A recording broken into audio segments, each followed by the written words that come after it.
Elas casam assim. Se não der certo, eu separo. Nossa. Então ela já entra com essa condição. E só dá certo aquilo que a gente se dedica a.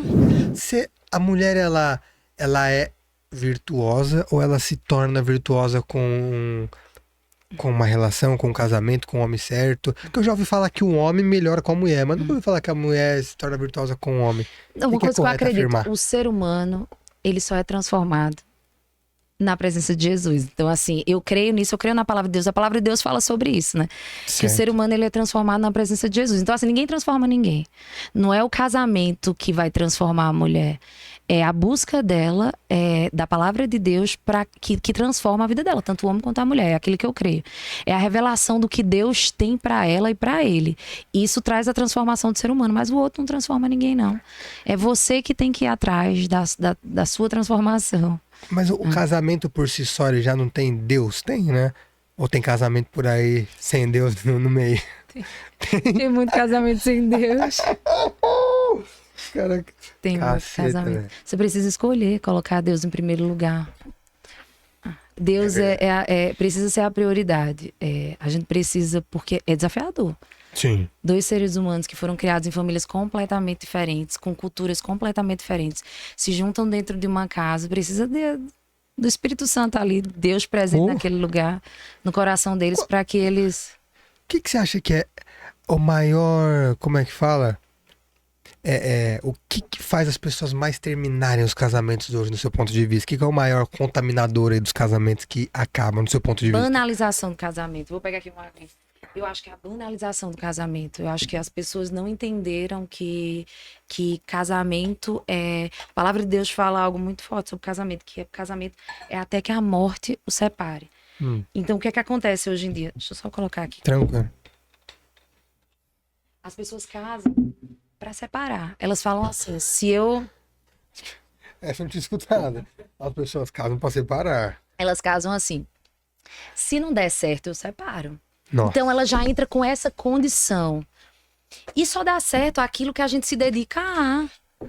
Eu só me conecto com aquilo que eu cuido. Eu só vai dar certo se eu focar nisso. Então, assim, se eu tiver uma segunda opção, eu me lembro de uma história que eu falei assim, eu morava nos Estados Unidos, né? Pra quem tá em casa, eu morei nos Estados Unidos durante 18 anos. E eu morava lá nos Estados Unidos, eu tinha uma grande amiga. Tenho, ela ainda tá lá. E eu falei assim, amiga, será que eu não tenho que comprar um apartamento lá em João Pessoa? Porque vai que eu sou de João Pessoa. Vai que, sei lá, não dá certo aqui, não dá certo. Aí ela olhou pra mim e falou assim, se você comprar um apartamento em João Pessoa e começar a se dedicar a isso, é lá que você vai acabar os seus últimos... Então, você quer acabar lá em João Pessoa? Você quer acabar no seu apartamento lá em João Pessoa? Não. Então, casamento é a mesma isso. coisa. Se eu focar no fim, é um fim que vai acontecer. Mas se eu olhar para aquilo e disser, vai dar certo.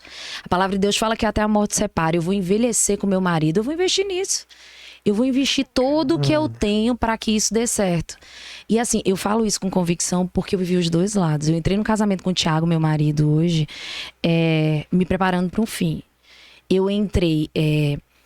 Eu trabalhava e eu tinha sempre a minha conta, a minha reserva, o meu dinheiro. Entendi. Eu cuidava muito do meu corpo, porque afinal de contas o homem não presta, né? A qualquer momento ele vai se revelar, a qualquer Sim. momento ele pode me agredir, ele pode me trair, ele pode me deixar por outra mulher.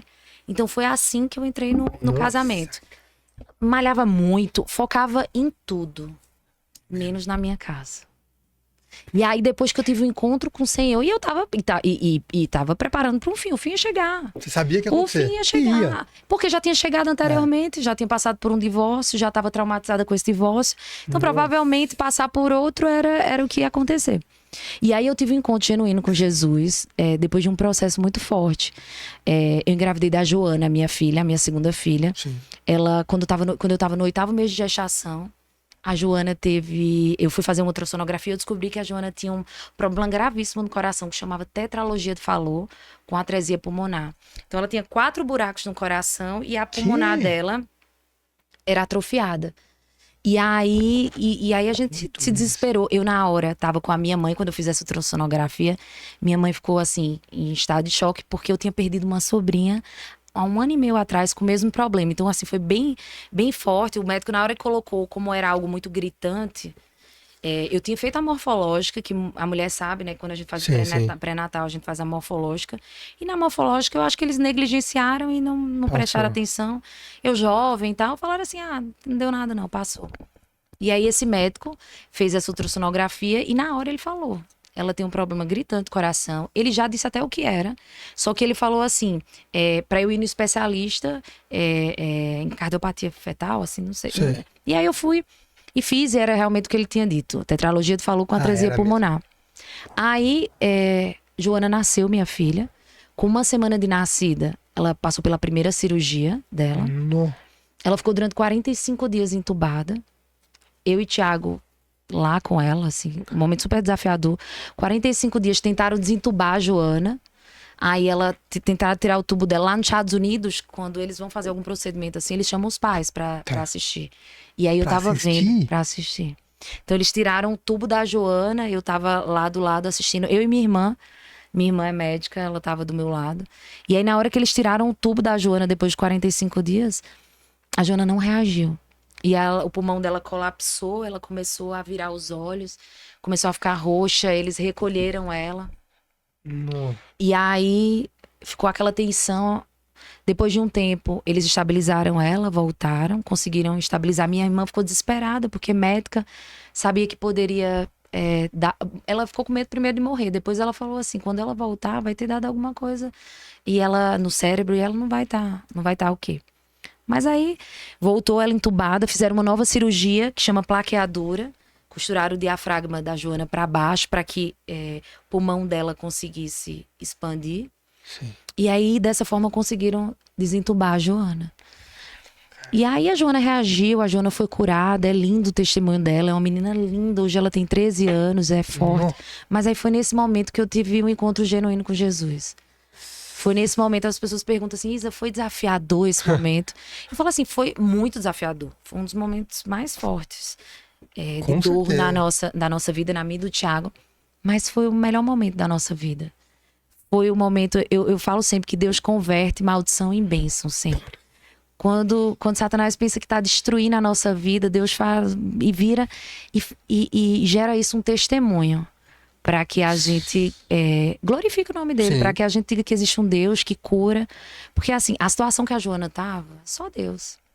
Hoje só ela Deus. tá 100%, aí faz acompanhamento? 100%. Tá... Eu logo em seguida eu fiquei fazendo acompanhamento a cada 6 meses. Sim. Depois espaçou para cada 1 ano. E hoje a cada 2 anos eu levo ela, mas ela assim, muito bem. Curada, vida normal, linda. Vida normal. E aí nesse lugar eu tive um encontro com Jesus.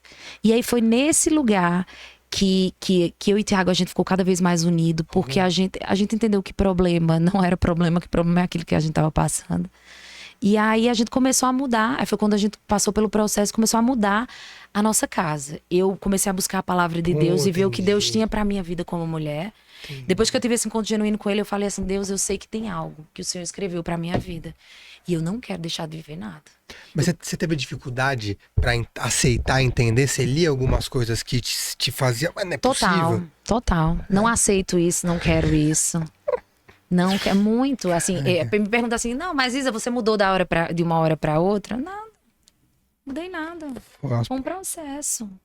Foi um processo, mas eu buscava. O Thiagão viu tudo isso aí, então, a transformação. E aí eu fui, e nesse lugar eu encontrei aquilo que eu creio ser o que Deus já tinha projetado para minha vida, para a vida do Thiago. Nós somos 2 improváveis, tanto eu quanto o Thiago. Nós nascemos em famílias bem desafiadoras e Deus escolheu a nossa casa para que a gente pudesse ter um padrão de família, mostrar um padrão de família segundo a palavra de Deus. E são 2 improváveis que decidiram acreditar na palavra de Deus e viver os princípios que ali estavam estabelecidos e colher dos frutos. Eu falo que hoje a gente colhe dos frutos de obedecer a palavra de Deus.